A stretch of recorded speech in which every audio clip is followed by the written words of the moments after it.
What's happening, people? We are back. We are live. Listen, I've changed something around in my setting. So let me know you lot can hear me. Let me know you lot can see me. All of that stuff. Before we even get into the game, big up to everyone. Let's just all take a minute to just laugh. Let's just laugh at the farewell tour that Klopp thought he was getting. Let's just laugh at that. Let's just laugh at that. Shout out to Kadeem, our resident Everton fan, in the chat as well. Everton get their first win in 18 years. 18 years over Liverpool.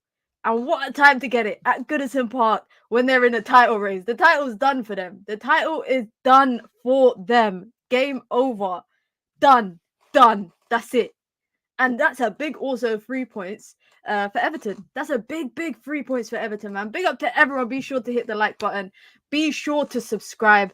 I want to hear everybody's thoughts, as always, about the game today. Manchester United 4, Sheffield United 2. I mean, for most parts of the game, majority of near enough to all of it, near enough to all the game, I feel like United just dominated. And the scoreline will make it seem like it was a Sheffield were in it, but no, not really.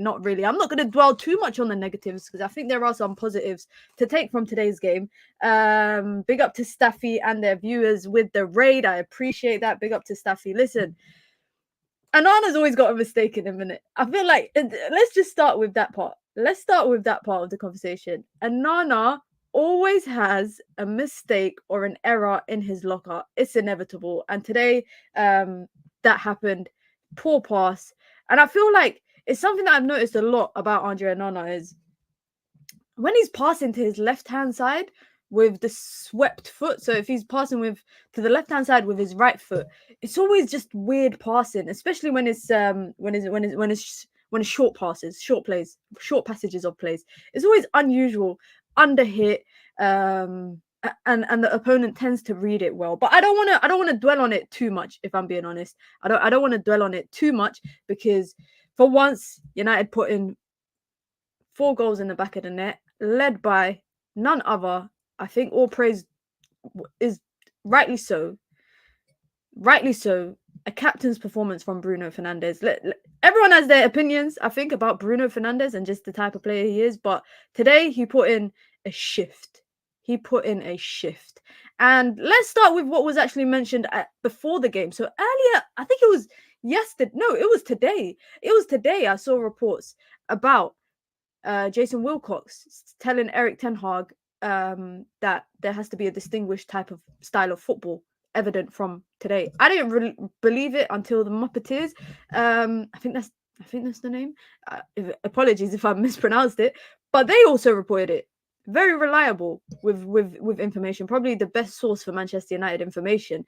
And they've reported it shortly before the game, saying that Jason Wilcox did actually have a word with Eric Ten Hag, or hinted at the idea of distinctive style of football is expected to be played between now and the end of the season.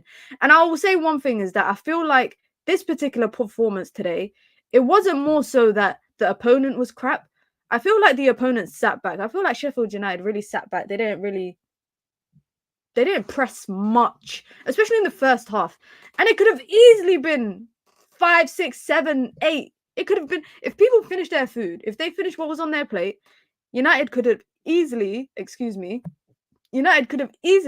just passed 4 goals. Simple. First half, United should have been up like 3-0. They should have been up 3-0 in the first 20-25 minutes. I did think, like, there was a part of me that was like, oh, maybe when it gets to the 20-ish minute, United will begin to do what they do, and then, Onana does what he did. But overall, I think, there was some good standout players for me. Now, of course, it's a bit shaky in the back line and it's a bit worrisome. United really weren't inviting pressure that much from the opponent, because this, no disrespect, guys, but this is bottom of the table, relegated. They are getting relegated. One of the worst one of the worst teams in Premier League history, apparently. Each to their own, of course. I feel like that Derby team was way worse, but they are one of the worst teams that have played in the Premier League, especially in recent years. So I don't know what everyone was expecting today. All the people that thought United would lose, Come on, guys. Come on. I know everyone's happy now. Some people are saying don't be too happy. There's nothing to be happy about. I just want 3 points. And I said this. I don't care how United get it. I just want 3 points when we go into every single game. Simple as that. Simple, simple, simple. Just 3 points. And today it was, I think, it was a better performance. And we're going to go into the individual performances. But I just want to quickly look at what the Premier League table means right now. I mean, it means that Liverpool are out of the title race, but I'm talking about what it means for us. And all right, so United continue to sit in sixth place. Someone say we're doing a late top four charge. Don't do that, guys. Don't do that. Newcastle lost 2-0. Wait, hold on. Let me double check. Yeah, Newcastle lost to our future opponents. We're playing Palace in a couple of weeks. So they lost away to Palace 2-0. It means Manchester United remain in sixth place. Man United remain in sixth place for now. 7 points off Spurs. Spurs still obviously have to play this week in the midweek games. So Europa League is looking likely. I can't lie. Conference League, not so much. I think United are finishing in Europa League, which you know what that means, guys? I have to go back to avoid making plans on a Thursday. When everybody else is watching their team on Tuesday, Wednesday, yeah? Last year, this was the bane of my existence. United, Europa League sometimes play 5:45. Sometimes we play 5:45. Conference is seventh place. So if we finish in seventh, it will be Conference League. And I was saying this the other day. I said, if United finish Conference League, wallahi, we have to win it. We have to win it. Even Europa League, we have to win it. Of course, we played in Europa League in Ten Hag's first year, and we didn't win. But we have to win Europa League. And I, personally speaking, if we went to Conference League, I know a lot of people don't want to see that, but United could be the first team in history to win all European trophies. Big up to Aminor with the gifted membership. I appreciate it, man. I appreciate the support. I appreciate the love. I think everyone's in a positive mood today. I'm in a positive mood. If you want to join the membership club, just like Aminor and the one that Aminor gifted, you can. It's the pinned comment in the chat. You get your badges, you get emojis, you get custom member content. And we're doing a lot of it, especially when the season ends. Member-only live streams. We did Among Us a few times. We're going to do it again. We're going to shake it up a little bit. So if you want to, you can. It's the pinned comment in the chat. You get your badges, you get your emojis, you get your custom member content. And like I said, you get to support the growth of this channel, the ever-growing channel. If you want to do something for free, you can hit the like button. For the sake of the algorithm, you can hit the like button. And if you want to send in a super chat with your comments, with your opinions, with your questions to support the channel and to have your message read, you can do that as well. Big up to JJS who got the gifted membership. Listen, before we start talking about top 6 charge, top 4 charge, let's talk about. I'm going to talk about, for me, the standout stuff in today's game. And you lot know me. I love a little screen share. You know me. I love a little. Before I get into that, Riri just gifted 10 memberships. 10 memberships gifted to the audience. Listen, W's in the chat for Riri and for whoever got the memberships as well. Not Staffy scheming his way to a membership. Staffy got a membership. Kadeem got a membership. Pyramid scheming his way as well. Standard Protocol got a membership. Jimmy Wallace, Joshua Owen, Ramo, Star-Lord, Iktisham. I'm sorry if I pronounced your name wrong. Iktisham got a membership, and Neil got a membership as well. Big W for Riri with the gifts there. Listen, if you lot don't know, Riri is a community legend here. Riri is a community legend. Big up to Riri for that. Listen, we gotta go with it. Man. Bruno Fernandes, captain's performance today. Absolutely dragging United through. Even which I will say wasn't a bad performance. It's just, going down twice in the game. It was a difficult one. Great strike from Bruno. Great pass from Bruno to find Hojlund. We're going to come to Hojlund as well. We're going to talk a bit about Rasmus Hojlund. But can I just say that I don't want to dwell on it too much, but Bruno Fernandes has had the last couple games. He's dropped great games. Good games, especially for the team, and especially in wins that we've needed. Like, I know a lot of people might not feel like, yeah, Sheffield United, bottom of the table, all of that kind of stuff. But guys, you get 3 points where you get 3 points. At home, in front of the Old Trafford crowd, I can't lie. When United were 2-1 down, Erik ten Hag looked a bit worried. He looked a bit worried. And this is a perfect game for me that shows you cannot blame certain stuff on Erik ten Hag. And I know that. As someone who's been critical of the players and the managers, I know that. It's very evident.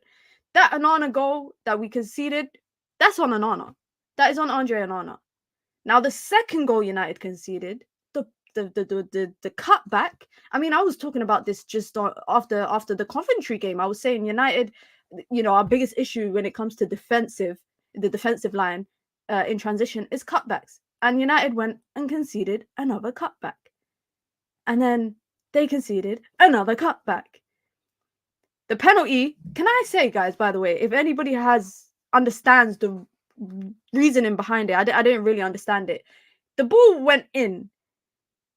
The ref was saying he blew the whistle before the ball went in, but I thought he blew it as the ball went in. So, I don't know. Bruno scored anyway. Bruno scored the penalty as he should. I don't really have much memory of Bruno missing many penalties. So, if he steps up for a pen, I'm very, very confident. And then that second goal he scored, a strike outside of the box, took it in his stride. I think it was a pass from Kobe. I think the assist goes to Kobe Mainoo. If I'm not wrong, the assist will go to Kobe Mainoo. Took one or two touches. People are saying it took a deflection. I can't lie, my stream was acting a bit up, so I was watching it in like 10 megapixels. But it was a great strike. I could tell that for sure. And for me, just the chances created. He was creating chances left, right, and center. Like I said, at the beginning, first 25, 30 minutes, Garnacho should have had a few goals. He should have had a few goals. And he did so well, can I say? Bruno Fernandes did so well to find Rasmus Hojlund with that Rasmus goal. Bruno Fernandes is Man United's top scorer in the Premier League. Also, the most assists. Look at that. Look at that. Every time we go into games, in particular, my worry is always, where are the goals going to come from? Where are the goals going to? That's always my worry, especially with, Marcus Rashford not really in form. Rasmus Hojlund now on 8 goals, I think, in the Premier League. If I'm not wrong, I just made a video yesterday as well. It's out now if you don't want to watch it after this stream, about Premier League strikers. And I said, Rasmus Hojlund, 7 goals. So that means he's on 8. If I'm not wrong, does that mean he's got 15 goals in all competitions? And let's go to transfer market. You lot know me. I love it. I love a good transfer market. Let's see what it's saying for Rasmus. I'm pretty sure that means he's got 15 goals in all competitions. If I am not wrong, I could be wrong. They're saying it's 14 goals in all competitions. You got 5 in Champs, 1 in FA Cup, 8 in the Premier League. So he's on 14 goals. We're gonna come talk about Rasmus Hojlund. You know what? We actually might as well just go to Hojlund right now. We might as well talk about Hojlund as well. And if you lot are just joining us, be sure to hit the like button. Be sure to subscribe. Hold that, Liverpool fans. Bottle jobs. Everton fans chanted, "You've lost the league at Goodison Park." Do you know, it's just, you know what, yeah? I got people I know who are Liverpool fans, and listen, the group chat was going off when United went 2-1 down. The group chat was booming. Liverpool fans booming. Now, not so much.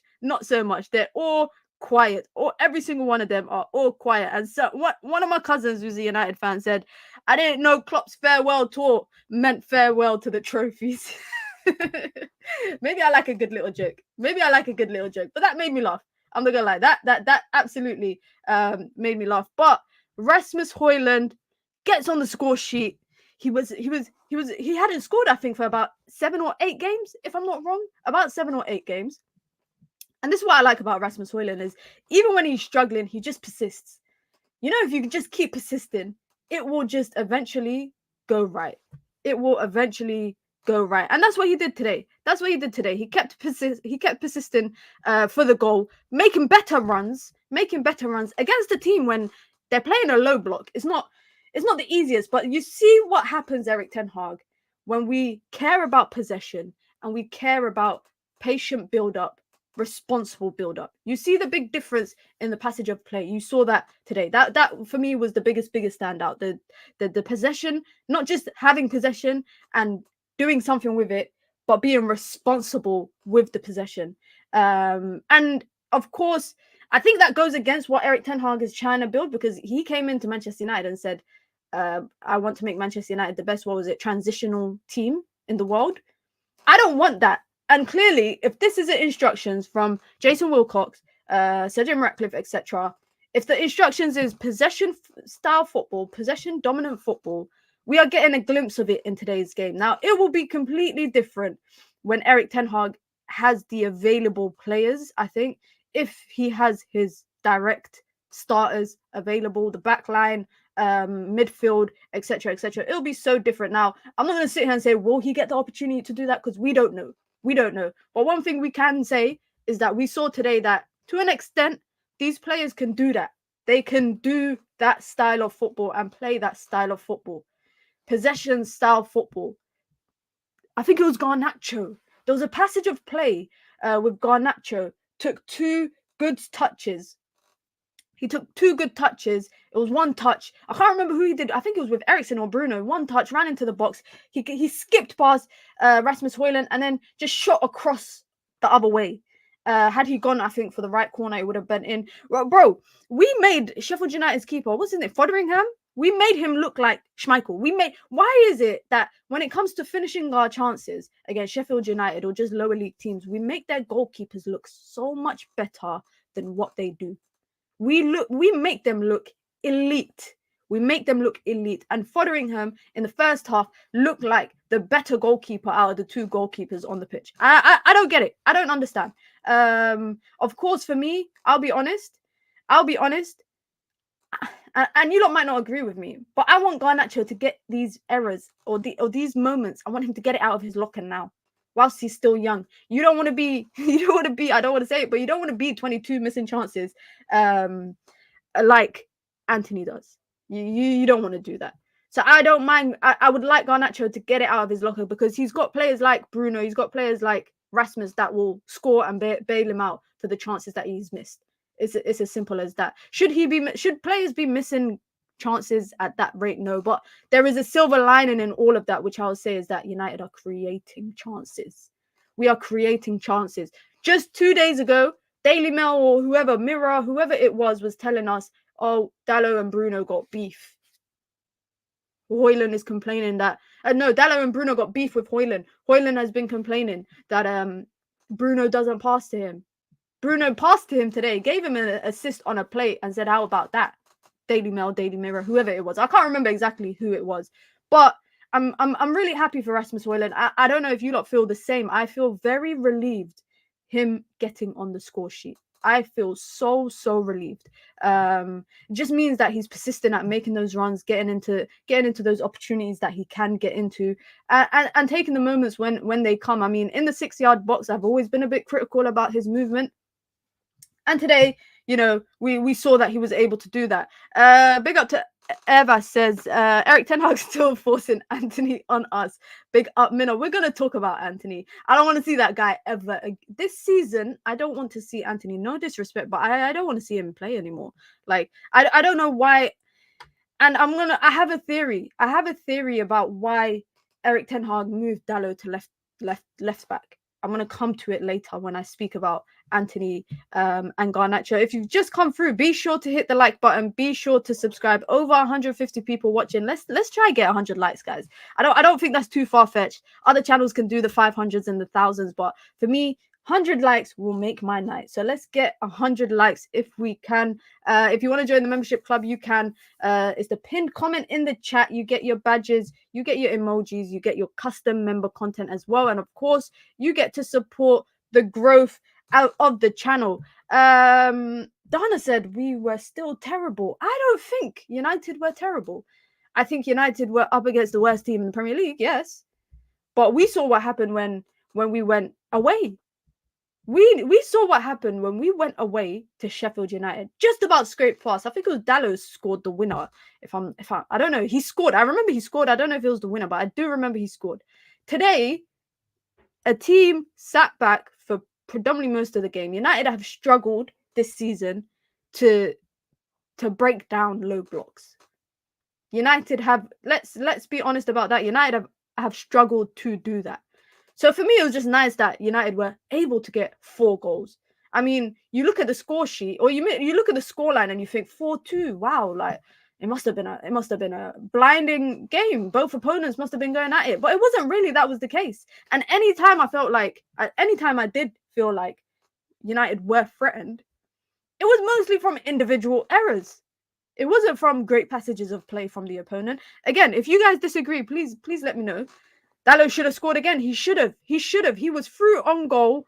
I don't know why he slowed down and kind of leaned back like Fat Joe. He was leaning back. I don't know why he did that. He should have put that away. But sometimes I'm like, he's a defender. He's a defender in front of goal. They don't get moments like that often, so maybe they panic. This is backing your point. We struggled twice against the worst team in the league by a mile. Did you guys see, honest question, did you see a difference in today's performance against Sheffield United and the game, I think it was back in February when we played them, when we beat them 2-1 away from home? Did you see a difference? And if you say to me yes, then we could talk about it. If you say to me no, we could talk about it as well, because I think there was a huge difference in the way that we played. 100%, I think there was a difference. And maybe it was because, again, maybe it's because United changed their approach to the game, or maybe it was Sheffield United changed their approach where they sat back. Because let's be honest, for the first 30-ish minutes, United were creating so many chances that they weren't putting anything away. But that was because I felt like Sheffield United weren't even pressing. It looked like to me the game plan for Sheffield United was to just keep in a compact formation when defending. Don't step out, because if you step out and try to press, they might just United. I feel like the thought process was, if they step out, they might think the opponent, i.e. Manchester United, would just play balls over the top, etc. I just felt like it was a bit of both.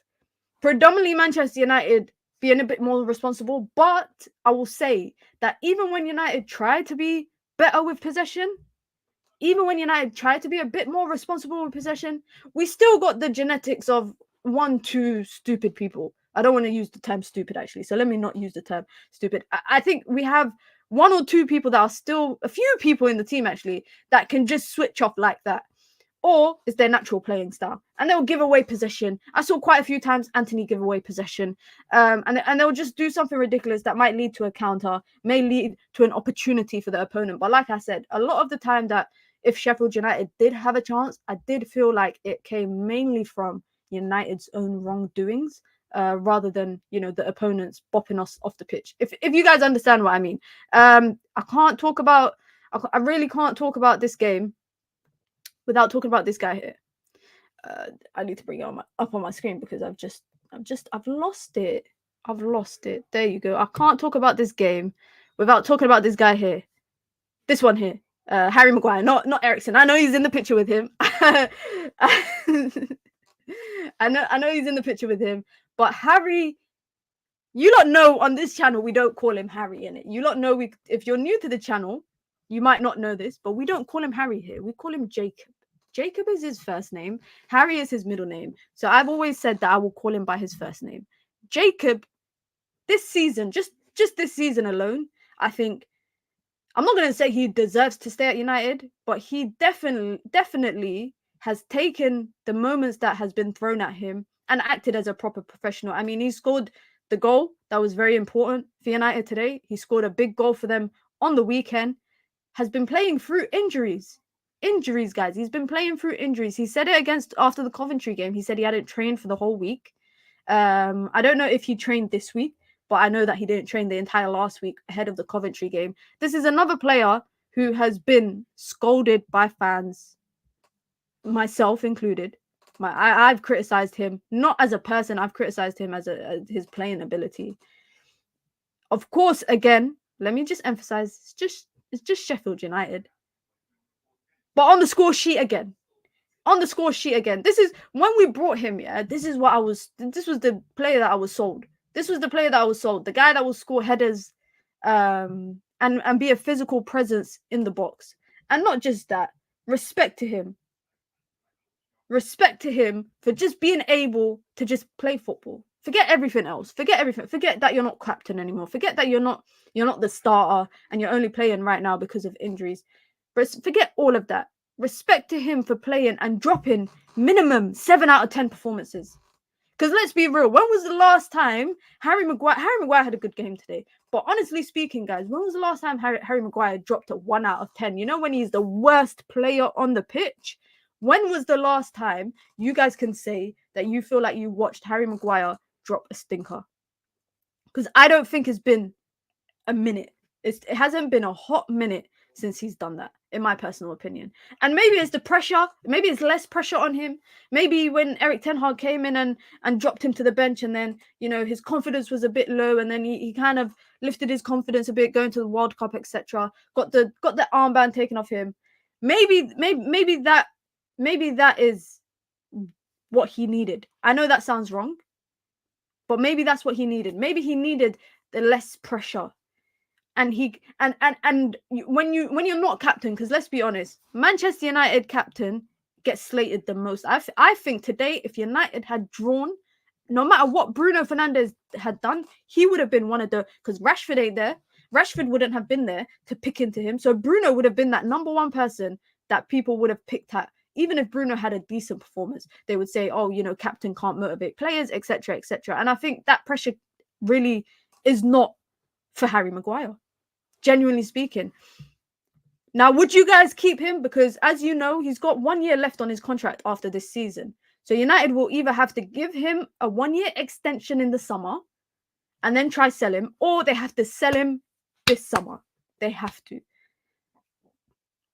I am under, please don't shoot me, guys. Don't shoot me, guys. But I am under maybe the small minority. The thing is, though, I was going to say keep him, but it really depends on what role he's trying to play and what United are trying to go by. I mean, really and truly, United are not redeeming anything more to, I say, 40 million. At the most, I think United will get 40 million redeemed for him. I think maximum. But if they are able to get that, I say sell him. If they are able to get 40 million for him, I'm all for it. Absolutely sell him, because that is, I think that's worth it. But if we don't get more than 2 defenders, 2 centre-backs at the least, if we're losing Varane and we're losing Evans, if we don't get at least 2 centre-backs in, then I don't know about that. I would keep him. But you lot might think I'm nuts. You lot might think I'm moving a bit brazy, but I would actually keep him. And I just think, you know, and I know it's the small stuff, guys, but even when we beat Coventry in the penalty shootout, yeah, this guy's not captain, but he's a professional. He's a seasoned professional. He didn't go celebrate, didn't cup his ears at fans, none of that stuff. Just went over, shook hands. If he's happy with playing this 6th-man role, if you know basketball, you know about the 6th-man role. He is the 6th man for our backline. He is the guy who, if there are major injuries, will come in. If he's happy with that, I would keep him. I would keep him, honestly. I would keep him over Lindelof. Honestly speaking, I would keep him over Lindelof. And I know a lot of, we tend to go back and forth on this channel about Lindelof. You lot know I don't think United should be keeping him this season, but they are. They're going to keep him past, this season for another year. They triggered his 1 year extension. But I still am under the impression that Lindelof should have been sold or let leave for free. It should have been one or the other. Let's see what the chat is saying. He has to accept a backup role if he's going to say most we can get is 20 million. Nah, surely we can get more than that for him. We brought Tyrell Malacia for 20 million, or near enough that. Big up to Owen says if we can't get 3 new centre backs, I'd keep him. We need a quick 6'3" plus defender that's aerial dominant. I know just the guy. And I'll be doing more, especially when the season ends. I will be doing streams, transfers, all of that kind of stuff, where we're going to do a whole, a dossier. We're going to do a dossier of players and try to pick out players that United can sign. I'm going to do a bunch of research, graphics, all of that stuff. So be sure to stick around for that. We need to cash in to get someone better, but we could keep him. He won't be the first choice, though. I think everyone's agreeing that he won't be first choice. I definitely think he will not be first choice. If we don't get a defender capable of playing more than 25 games, then yes, keep him. I think a lot of it just depends on. I think a lot of it honestly just depends on who United can get. If United can get someone, 2 players. I think United need 2 centre backs. If Varane is leaving, United need 2 centre backs. I don't know if it'll be Branthwaite, Todibo, etc. with Lisandro Martinez's injury issues, because let's be honest, guys, Lisandro Martinez does have some injury problems creeping. He's got some injury problems creeping on him. So if that is the case, I do think United should go and get 2 centre-backs. Even if Varane was leaving or not, I think if Varane was staying, I think United would have got 1 centre-back. But with Varane and Evans leaving, and then Lisandro's injury problems, United have to get 2 centre-backs. And that's a position, I think, in the back line, I wouldn't want to be too light on in particular, because I feel like with fullbacks, you can shift players there. But centre-backs, right now we're playing a DM as a centre-back. And today I was watching him, I was laughing because Eriksen got, done. Eriksen got duppied, and Casemiro came flying into a challenge. I think that's his favourite thing about playing at centre-back. He flew into a challenge, great challenge, and he just looked at Eriksen like, what are you doing, bro? And I'm just laughing because you have been doing that for the last how long? How many months? So now you know how the centre-backs feel. But we got another guy to talk about from today's game. For me, another bright spark. I think it was a positive performance for him. Free my guy Amad Diallo. Free Amad Diallo. He deserves to start. Simple as that. If Anthony, I don't even want to call him Anthony. I feel like just calling him 21, but then that's disrespectful to 21 Savage. So I can't do that. Anthony should not be sniffing anywhere near the starting lineup. Anthony should not be starting. When Amad Diallo is on the bench, and even if Rashford wasn't out injured, I would still be saying that Amad deserves to start. I'm going to start. Should I call him 2-1? 2-1. Today's performance is he's just a frustrating watch. And sometimes, guys, I don't know if it's because just like I'm easily irritated by Anthony right now. But when I do watch him, it's just anything he does just annoys me. Anything. The camera can just pan to him and he could just be doing nothing, just standing there like a plank of wood. And I would just be annoyed about him. And his presence, his just him. And I don't know. I feel like Erik ten Hag is really riding on this idea of Anthony, because I think it proves Erik ten Hag's talent ID, or what he's been trying to do, has not worked. If he succumbs to benching Anthony for Amad Diallo, and the reason why I'm saying he succumbs to it is because Erik ten Hag has been Anthony's ride or die till death do us part sense. He's been riding with him since he's brought him, because that is, if there's anyone I can say in the team is Ten Hag signing, it's Anthony. And the second he acknowledges that this guy was not worth the price and he shouldn't be starting, because what did he say when he brought him? He said, this is the answer to the right-hand side. This is my starting right winger. So the second he benches him permanently, and I'm not talking about that little spell that we've been seeing over the last couple months. I'm talking about Amad Diallo, who I think Erik ten Hag doesn't want. I think Erik ten Hag, Amad goes against what Erik ten Hag stands for when it comes to what he's trying to build at Manchester United. And the reason why I say that is because I said this a couple of days ago on my stream. I said Amad Diallo and Jadon Sancho, technical ability-wise, have some similarities. They have some similarities. And those similarities, or those particular technical attributes, in my opinion, cannot thrive in a system where you're trying to be the best transitional team. It can't. So they go against everything Ten Hag is trying to build. But when you're trying to build when you're trying to build a system that is dominating possession, and Amad is a player that you would want over Anthony in your team. On your right-hand side, he is that. And I've watched Amad Diallo countless games. I think I watched majority of his games at Sunderland last year. And I've done videos on it on UV if you want to check it out, breaking down his play and how he played at Sunderland. Amad Diallo hasn't even touched an inkling of what he's capable of doing. I hope that lands with you. Like, he has not touched even, I would say 25%, 30% of what he was doing at Sunderland, because he cannot do it without a clear run of games, regular starts. At Sunderland, he spent predominantly his time on the right wing. Most of his time was spent on the right-hand side. However, He played as a second striker. He played as a false 9. He's played as a 10. He's played in the midfield, but predominantly it's in Amad Diallo likes that half space between the right winger and the 10, which means he likes to drift in. He likes to drift out. He won't hug the touchline all the time like Anthony does, who Anthony keeps width. He won't hug it all the time, which then will prevent an overlap, etc. But he gets into pockets of space very well, and he's always moving. He's never standing still. He's always on the move. And today he had a few two misplaced passes, but I think that's inevitably going to happen when you don't get a run of games. When you don't get a run of games of football, that is going to happen to you. You are not going to be a 10 out of 10 in the entire time. And after his game, that FA Cup game, I thought, okay, he's going to miss the Brentford game after that, but after that, he should be good. I mean, the guy didn't go with Ivory Coast to AFCON, who went on to win it, because he wanted to break into the first team. I don't know if he would have, a Dingra, etc. I don't know if he would have broke into Ivory Coast's team with the players that they had, but he was an option for a call-up. But he didn't go. Erik ten Hag said pre-match that in the embargoed part of the press conference, Erik ten Hag was talking about his injuries and how they had to be careful with his return. He said, we built him up. Bro, you did not build up shit. Excuse my language, but you didn't build him. You did not build him. But he said he was talking about injuries, and I feel like it was a bit contradictory, because I've seen United rush players back this season who have been out for months.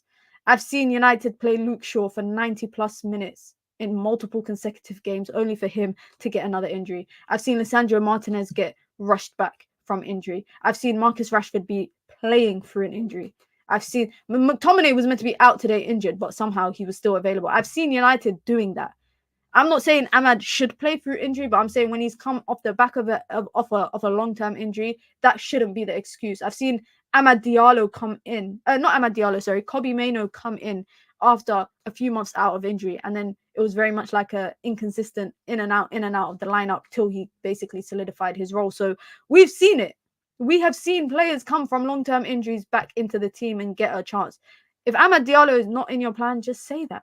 Just say that. When United signed Amad Diallo, by the way, Ole Gunnar Solskjaer, I think it was one of the few people that he approved of the board actually signing. He said that at the time, Amad Diallo was one of the best talents in Europe at that time, but he was raw and he needed to be coached in order for those attributes to be, brought to light, etc. And every manager he's been under has had nothing but positive stuff to say to him. Sunderland's manager, heaps of praise. I think if he had known that he would be really in and out of the lineup like this, I think he would have stayed at Sunderland. Like, honestly, in the summer, I think he would have moved permanently. Middlesbrough wanted him before his injury as well. Middlesbrough was a team that wanted him. Even in the January window, Middlesbrough was a team that wanted him. But I think with the injury problems, I think the only reason why Amad has stayed this long is because Manchester United would not let him go because of the number of injuries that United have, and that means they would have had to use a lot more players from the academy. So even though he's not the most seasoned and the most experienced, he is on the bench when you look at the bench, especially today's game. Today's game, I looked at the bench and I was like, well, Amad's the only one that looks like that can come on. Where is Amrabat, guys? Where is Sufyan Amrabat? Is he out injured? If anybody knows, please let me know in the chat, because I'm just so confused how he just disappeared.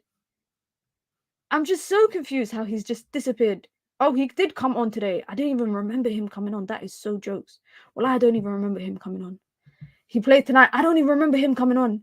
Maybe he was that unimpactful, or he was not. He wasn't. Guys, I promise you, I do pay attention during games. I promise you. But I'm thinking, maybe he didn't touch the ball.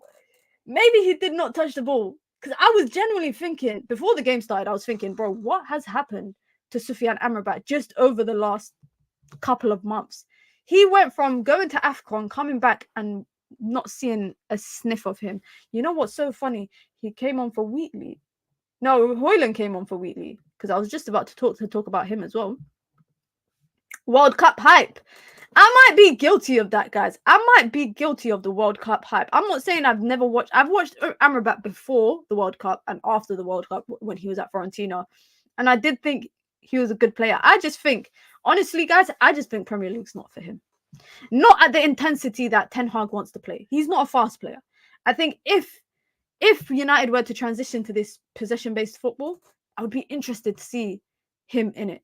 I just don't think the style of football that Erik ten Hag wants to play, I don't think Sufyan Amrabat's made for it, and that's quite unfortunate.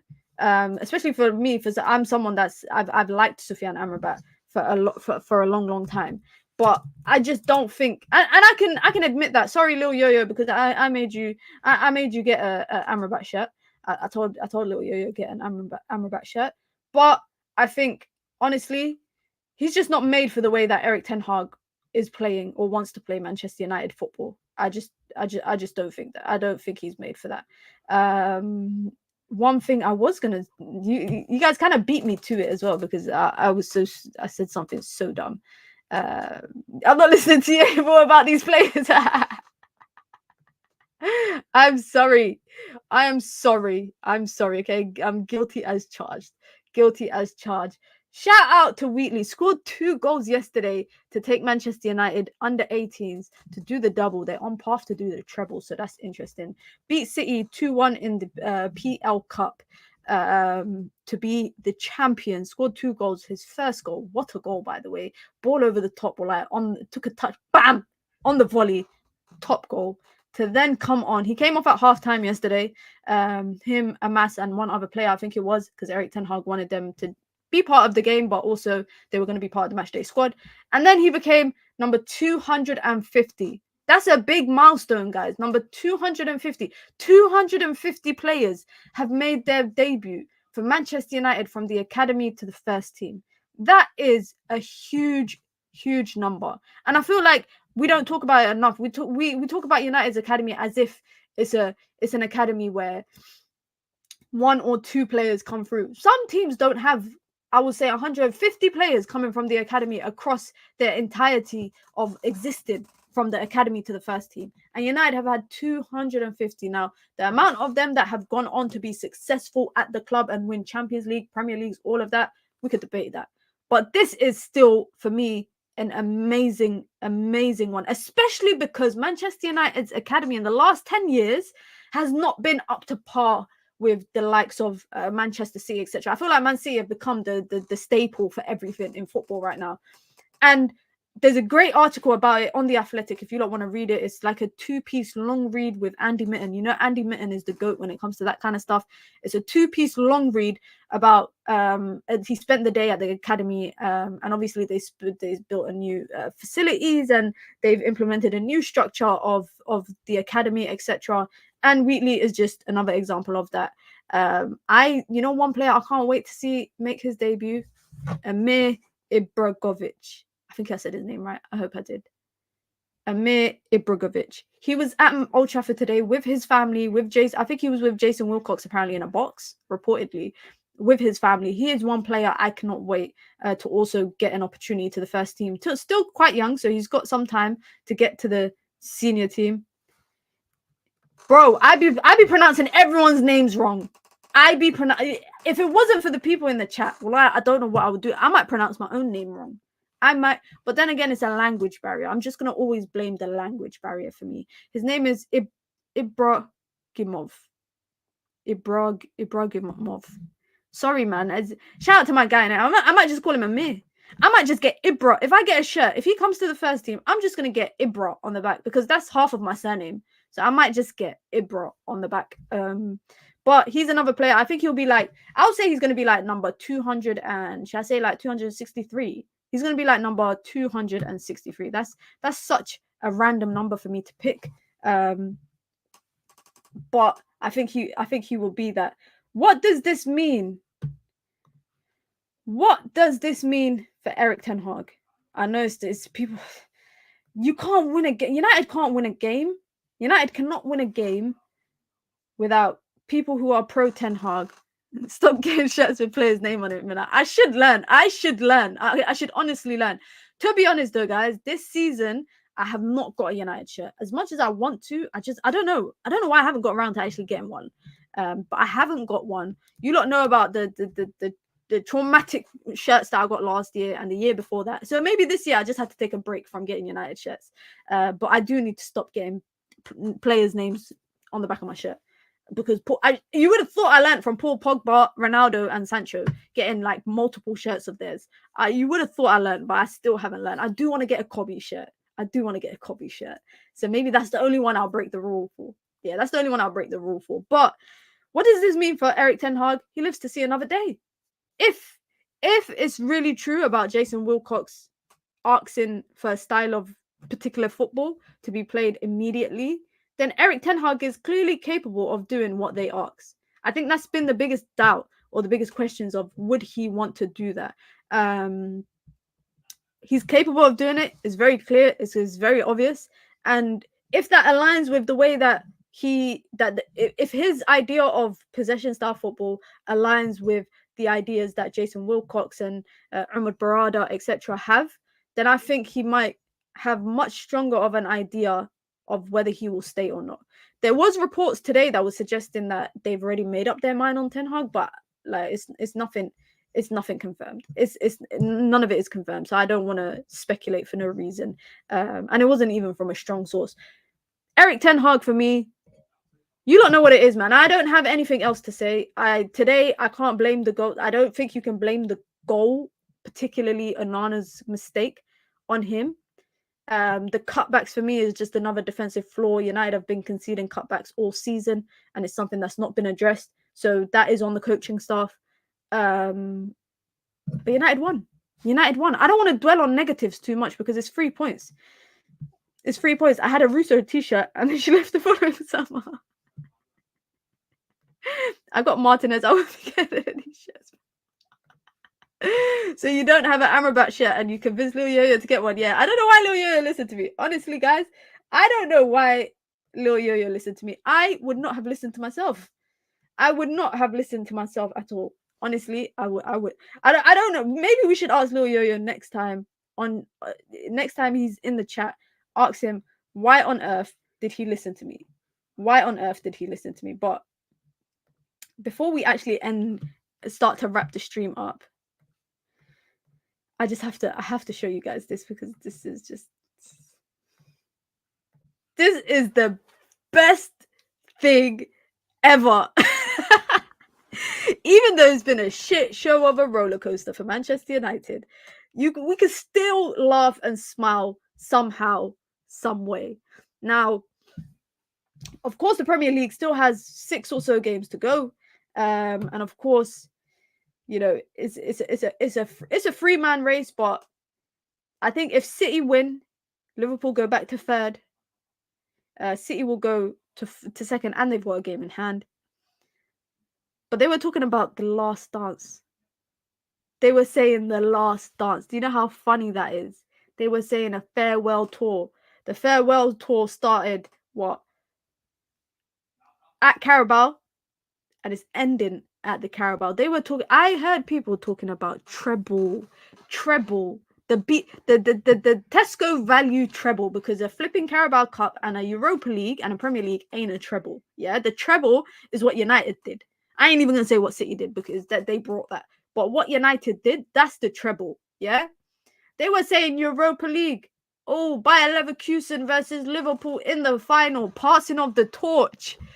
This is what happens when life humbles you, guys. This is what happens when life humbles you. They were talking about Xabi Alonso next in line. Xabi Alonso next in line. Next in line for what? He's waiting for the Real Madrid job. I think the Real Madrid job is going to be Xabi Alonso's when Ancelotti steps down eventually. I think it's going to be his. I just don't see him coming to Liverpool. I don't see him coming to the Premier League personally. I think the way that he wants to play as well, I think is more suited for a team like Real Madrid. I was reading an article today about, you know, his style of football and how they implement the gegenpress, etc. And I was thinking, I can't see this. I can't see this happening at Liverpool. I think errors. One thing I know it sounds stupid me quoting Ten Hag, but errors are a thing in football. Football teams do not dominate for a number of years consistently. You come and you go. You come and you go.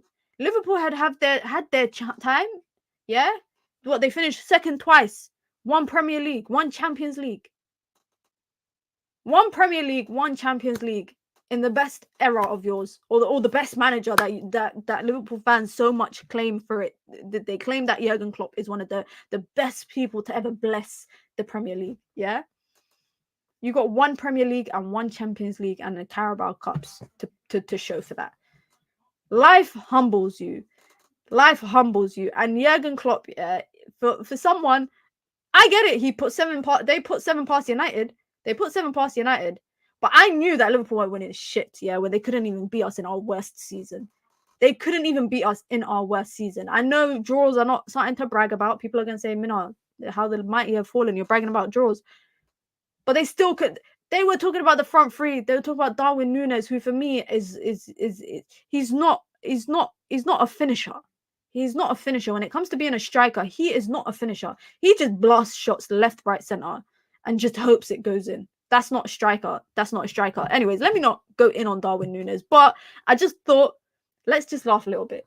Let's just laugh and smile and finish the stream on a positive note. On a positive note. Let's all take a moment to laugh at Liverpool. The only way I see them coming back from this disaster right now is literally if Arsenal go on a losing streak and City somehow go on a losing streak. Then I'm going to start questioning if these lot are doing judge. I've seen Liverpool fans ripping into Trent. Trent is going to Real Madrid. Whether it's this season or next, Trent is gone. Trent is going to be gone. Mohamed Salah, Saudi Arabia is calling, bro. He's on... For me, Cristiano Ronaldo was not the marquee signing for the Saudi League. Mohamed Salah is the player that they need to sell the Saudi League. Not for our viewerships, unfortunately. It's not for European fans. This is for Arab fans. If they get Mohamed Salah in the league, everyone will watch the Saudi League in the Arab worlds, which makes up a large number of people. And they are huge football fans. Mohamed Salah is going to the Saudi League. This is going to be the beginning of the downfall of Liverpool. Trent's going to leave. Klopp's going to leave. They're getting Arne Slot. Again, Ruben Amorim tried to play chess, not checkers, and he got done himself. He decided that he was going to have talks with West Ham, and Liverpool called his bluff. But let's just laugh at Liverpool. Let's just take a moment to laugh at Liverpool. Talk about a 3-man race for the title. But, guys, on that note, be sure to hit the like button. Be sure to subscribe. We did it. We hit 100 likes. If you haven't liked the video, hit the like button on your way out. If you are watching this back, hit the like button on your way in. You guys know what it is. Be sure to hit the like button. Like I said, be sure to subscribe. I'll be back. We are live every day, 4 p.m. UK time. Every single day we are live. Tomorrow, we will have a call-in show. Actually, let me double check. Let me double check my schedule for tomorrow, for my streaming schedule. Yes, tomorrow we will have a call-in show. Members only. Members, if you are a member, you get to call in, have your say. We're going to talk about Sheffield United. We're going to talk about Coventry. We're going to talk about Jason Wilcox. We're going to talk about Eric Ten Hag. We're going to talk about everybody. But that will be after the 4 p.m. stream. You lot know what it is. I committed. I said I'm doing 4 p.m. daily streams every single day. And I'm going to be a woman of my word. If you want to join the membership club, like I said, you can. It's the pinned comment in the chat, or it's in the bio, the description of this video. You get your badges, you get your emojis, you get your custom member content as well. I'll be back tomorrow. I hope you all have a wonderful night. Man United take 3 points. Liverpool lose 3 points. It is what it is, man. Shout out to the Everton fans. I'm out. Peace.